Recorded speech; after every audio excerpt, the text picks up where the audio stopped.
बालमित्रांनो, येथे तुम्हाला काही माळा दिसत आहेत.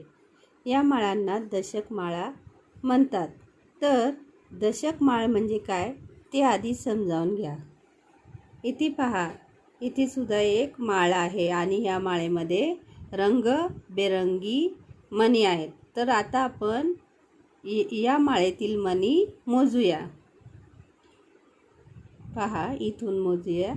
1 2 3 4 5 6 7 8 9 10. ह्या माळेमध्ये 10 मणी आहेत, म्हणून ह्या 10 मणीच्या माळेला दशक माळ असे म्हणतात. इकडे सुद्धा पहा तुम्ही, या माळेत किती मणी आहेत ते आता आपण मोजूया. 1 2 3 4 5 6 7 8 9 10. येथे सुद्धा या माळेमध्ये 10 मणी आहेत, म्हणून या माळेला सुद्धा दशक माळ म्हणायची.